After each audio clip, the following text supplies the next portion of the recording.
Right. Good morning, good afternoon, good evening, depending on when and where you're watching this Facebook Live. This is the voice and the face of Dr. Tolu Olabinton, CEO and co-founder of Living Spring Family Medical Center in the awesome city of Mansfield, Texas, where we believe in helping our patients live long and well because we believe the quality of life is just as important as the quantity of life. I am very excited today, actually, to bring on again our guest. We've had her on before, sometime last year. And today we'll be talking about the topic, Doc, how can I tell whether the foods I buy are as good as they claim? I have the one and the only Dr. Michele Johnson. Doc, thank you for being here. Thank you so much for having me. Yay. Now, if you don't mind me asking, I'm going to ask for the sake of our viewers, who are you and what do you do? So I'm Michele Johnson. I'm a medical physician. I am board certified in physical medicine rehabilitation, interventional spine, obesity medicine, and then also lifestyle medicine. And I'm also the founder of More Food Less Medicine, where we strive to help people reverse and improve chronic diseases like diabetes type 2, high cholesterol, and obesity with simple foods. I love what you do. And one of the things that I wanted to mention about Dr. Johnson as well, she's also board certified in physical medicine and rehabilitation, management, obesity medicine, and lifestyle medicine. Because you try to downplay all your board certifications, so she's multiple board certified, and she believes in a comprehensive approach to patient care and health. Like she said, she's the founder, and I love the name of your organization, More Food Less Medicine. And she hosts a subscription podcast that strives to help people with prediabetes and diabetes type 2 reverse and improve their health using God's word. So I wanted to highlight that because that's a big deal. It's a big deal to have you on. So thank you so much for coming again. Oh, thank you. Thank you for having me. Now, quick question though: why do you do what you do? What got you in this? Also, a few years ago, my mom was diagnosed with diabetes type 2, and she Okay. was on two medications. And the physician that she was seeing said she'd have to go on a third medication. And my mom walks probably like 3 to 4 miles every day. She Mm. looks at labels, she picks food, and we decided that we were going to lean in and look at how we can use nutrition to help improve her health. And we started looking at labels, we started removing a lot of packaged food, artificial sweeteners, and she was able to get off all of her medication. And actually, a few weeks ago, she had her blood work done, and her labs were better off medication than on those two medications. So it's really important. Yes, I think it's really important. So there's also a study in June, July of 2022, and it actually looked at about 9,700 people, about 10,000 people, and it asked them to rate their diet. And they looked at the range of excellent, very good, good, fair, poor. And about 89% of people rated their diet very good. All of the participants, their diet was rated poor. And it just highlights the fact that we think that we're eating well Mm. and we are doing all the things we think are right, but nutrition is very difficult. And we have to really understand that a lot of it's marketing. I agree. And I love, and of course, we do recommend having a discussion with your doctors, come up with an individualized plan for you. But it is possible to use food as medicine, use food to heal, use food to reverse chronic conditions. It is very possible. We're seeing it over and over again. And you're right. The food engineering department or like committee, whoever their bodies are or the governing board bodies are, they're very good at what they do. And so it's very important when we're making these decisions that we know exactly what we're deciding to eat good or not eat so good. All right. So really, really important. So this is good. Thank you for sharing that story. Um, so my first question to you is this, and for those of you who are watching live, hashtag live, or for those of you watching replay, hashtag replay. But my question is this: nutrition labels. It's now become a standard. Can you explain what it is and why it is? Oh, sure. And I don't know if we have a screenshot. If we don't, we can just talk about it. So in about 1990, about 30 years ago, um, we started putting labels on food. I feel super old that 1990 is 30 years ago, but it got updated in 2020 and official in 2021. And so what we see now, if you look at the nutrition facts, we now see a serving size for the entire container. In addition, we drop down and you'll see a serving size, and it gives you the nutrients for one single serving. And what you're going to find is calories and then the macronutrients at the top. And it's going to have your fat, protein, carbohydrates. You're also going to see sodium and cholesterol. And then at the second section, you're going to see micronutrients. So your vitamins and your minerals. And so what's new in the new label? The new label, what we find is, again, the entire serving size for the package in case we accidentally eat the whole package of food. The next thing is they removed calories from fat. The thought is that it's not so important that we worry about fat, but where's your fat coming from? And so you see saturated fat, trans fat. Those are the fats that really aren't as, they're more disease promoting fats. And you want to limit them. So typically what the American Health Association recommends is keeping your saturated fat to about 5 to 6% of your total daily value. And then trans fat, they are extremely dangerous for you. And so what I would say, and what happened is actually they're banned. Trans fats are banned in packaged food in the United States. There is a loophole. If you are below 0.5 grams per serving, you can round down to 0. And so you may see that a label has 0 trans fats, but on the ingredients label, you really want to look for partially hydrogenated. And if you see that it has trans fats, put it back. And so with trans fats, why are they so bad? They increase your risk for heart disease, they decrease your good cholesterol, and they increase your bad cholesterol. So just stay away from that completely. The next section that we see is carbohydrates. They switched and they added sugar. So before we could only see total sugar, and a product could have natural sugar, like let's say applesauce, and it could have added sugar, so someone could sweeten the applesauce. So how much of those sugars are added and how much of those sugars are natural, now we can tell in added sugars. And then the last change that we kind of will focus on is your micronutrients.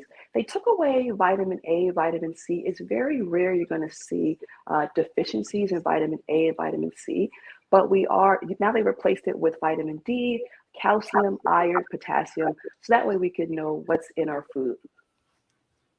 Awesome. You dropped a lot of gems, and I'm glad, and thank you all for watching live.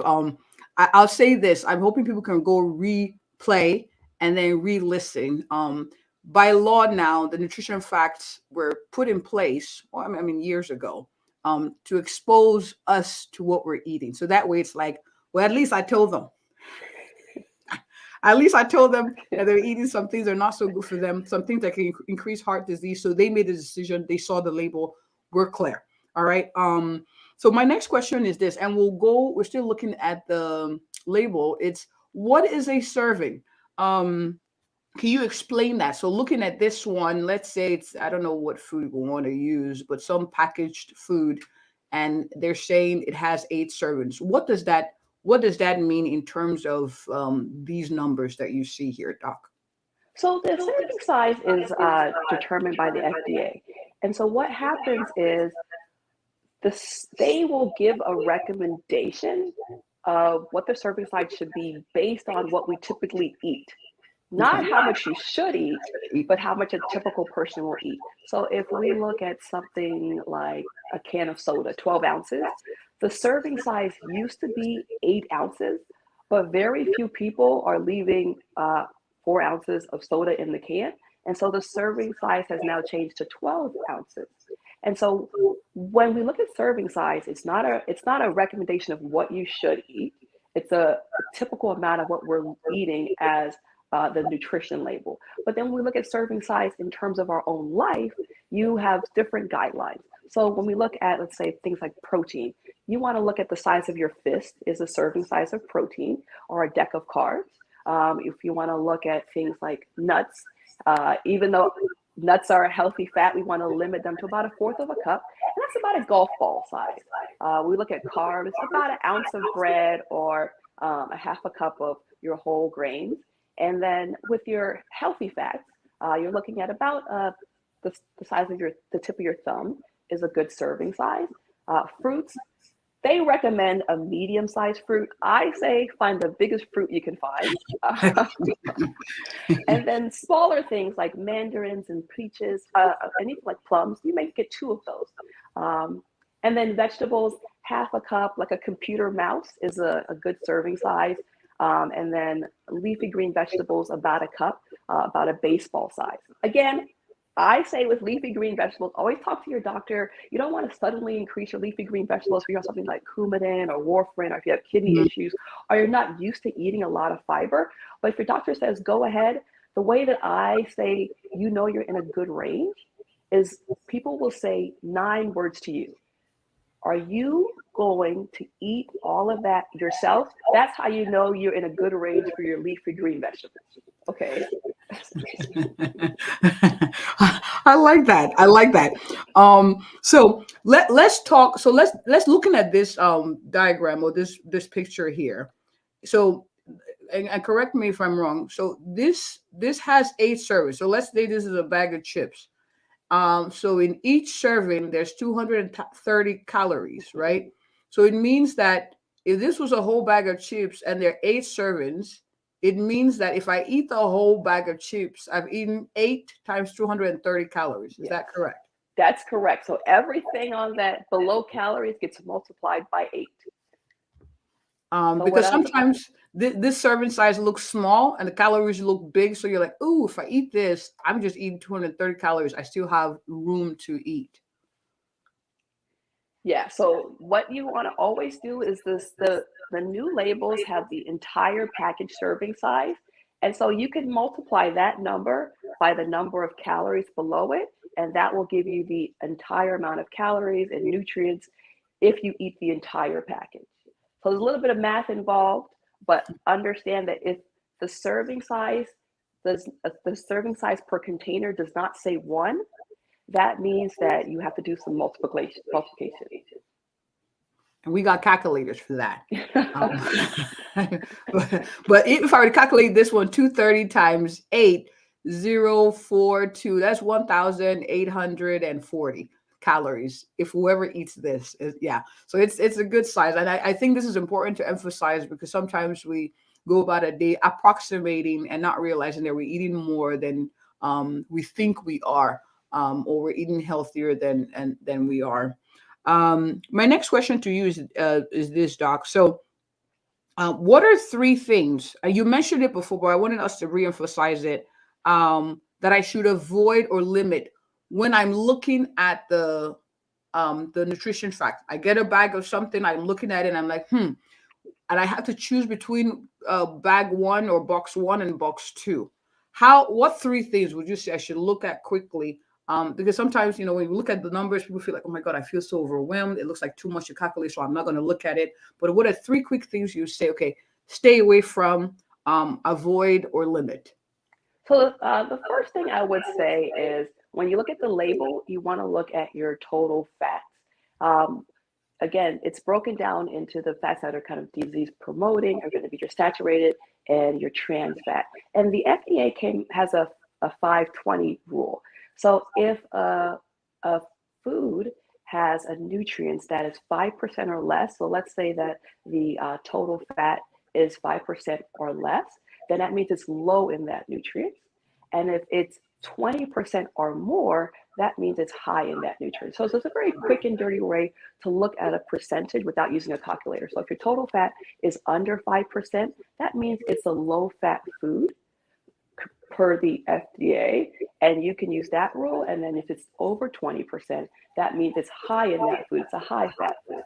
So you want to limit your negative fats. And your negative fats are going to come from your trans fats and your saturated fats. Saturated fats are fats that are going to be solid at room temperature, and then when you heat them up, they melt. So think about your butters, your animal fats.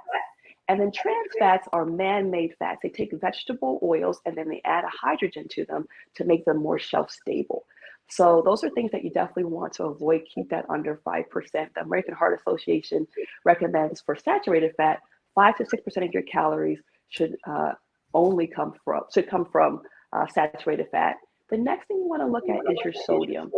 So sodium, the recommendation is under about 2,300 milligrams, and that comes from a chronic disease risk reduction index. And so that says that if we keep our sodium under 2,300, then we decrease our risk for heart disease and high blood pressure. And so 2,300 is kind of hard to calculate that number. So if you look at this label, there are 230 calories. And then you want to go down to your sodium, and you want to make sure that it's 1-to-1 or less. So if you keep your 2,000 calories and you have a 1-to-1 ratio of calories to sodium, then that is a good range for keeping your number under 223 calories, 223 milligrams of sodium. And so when your doctor tells you to decrease your sodium, a lot of times what we do is we'll go home and we'll get still seasonings that don't have salt in them, or we will stop using salt at the dinner table. But we only put 5% of our daily intake of sodium. It comes from us cooking. 6% comes from the dinner table. 77% of the sodium we take in comes from packaged or pre-prepared foods. So when you're looking at foods that have sodium, I would just recommend packaged foods. Go for unsalted or no salt added, and then you add your own salt at the dinner table or when you're cooking. And then the very last thing I would recommend is looking at your sugars. Added sugars, I would recommend keeping it under in your single digits, so 9 or less. Awesome. This is very, very good. I wanted to highlight a few things, Doc. Sometimes the sat fat, the trans fat, people think, okay, what's the big deal? It's not, it tastes good. And but what those things do is it causes blood vessels. So think of your heart as a water reservoir, right? It's pumping water to different houses. The houses represent the different organs. So those pipes that send water from the reservoir to the houses can get clogged. The fats, the sat fats, the trans fats, they start the clogging process and actually accelerate it. And so when it gets significantly closed off, that's when people have heart attacks, have strokes, and other organ damage. So really, really important. So Doc, let's calculate this one for the salt. So if someone ate all of this, they would eat 160 times 8 amount of salt. Yeah, so 160 times 8,084 is 1,280 milligrams already of salt if they ate the whole thing. So really, the math is very, very, very, very important. Now for someone who's watching, who's saying, it sounds like a lot of work. I have to be reading what I'm eating. I mean, it doesn't make eating exciting. Are there a few mindset tips that maybe you want to share before we wrap up? Why do I need to do all of this? And it can be a little daunting and oh my gosh, over the top. What would you say, Doc? So the first thing I would say is try to avoid foods in packages. If we are getting, 80-90% of our calories from whole foods, then we don't have to worry too much about this. It's when we are getting a significant amount of calories from prepared or processed foods, then we have to get really nitty-gritty about the different nutrients. But if you're eating foods without labels, fresh fruits and vegetables, you're not too worried about those. So if you make those kind of the foundation of your nutrition, then you're not too worried about this. The other thing I would say is that food is our first line of defense against disease. And so what we're doing every single day makes a difference. One of the things is sometimes we can get lost in the amount of food that we're taking in. I really talk about sugar. We take in about 18 teaspoons of sugar every single day. The American Heart Association recommends 9 teaspoons for men, 6 teaspoons for women. And our children are taking in about 65 pounds of sugar every single day. And when we think about this in terms of our body as a whole, the difference between someone who has diabetes and someone who has a normal blood sugar is so small. Our body is able to clear out those 18 teaspoons day after day after day until it's not. And a normal blood sugar, you have a little bit less than a teaspoon of sugar in your blood. And a person with diabetes has a teaspoon and a quarter. So it's about a half a teaspoon difference makes a difference between whether you have a higher risk for kidney disease, dialysis, strokes, high blood pressure, hypertension. Those are things that we want to make sure we avoid. And if we can avoid those by making little changes every single day, you you can live long and live well. And that's why we're having this conversation. It's not to put pressure on you. It's to say, I'm now I know I can make an educated or an informed decision when I'm choosing what I'm going to eat. All right. This is not to make you feel bad or make you feel scared. It's to empower you and say, oh my goodness, I'm not going to let them trick me. I know what I'm putting in my body, my temple. And I want to live to my 70th, 80th, 90th birthday and look back and reflect on all God has done for me in good health. All right. So I hope you're encouraged. Those of you who are watching, Dr. Johnson, you're amazing. I'm so happy to have had you on. And I have people who are watching who are like, man, I like this doctor. I want to sign up for whatever she has going on. I want to connect with her, maybe to come speak on my platform. Doc, where can people find you? So you can visit my website. It's www.drmichelle, Michelle.com. And I'm currently doing a podcast. We're really just focused on Christian health, biblical principles. And it's really simple. It's like 5 minutes, and you can pop in and listen to it. If you want more information, just visit our website. Awesome, awesome. And what I'm going to do, or what we're going to do, is make sure that those links are posted in the chat so people can connect with you after this. Thank you so, so much, Dr. Michelle with 1L, for coming on. I really appreciate you. Thank you so much for having me. I really appreciate that, too. I really appreciate it. Thank you. You're doing amazing work, and thank you for doing this every single week. I really appreciate it. Thank you. Thank you. Thank you all for watching. Again, I can't tell who's watching, but I celebrate you and I appreciate you for joining. And if you or anyone you know is looking for a thorough, a passionate, and a physician who have conversations and empower you to choose better eating habits, I am she. Have a good one, everyone. Don't go, doctors.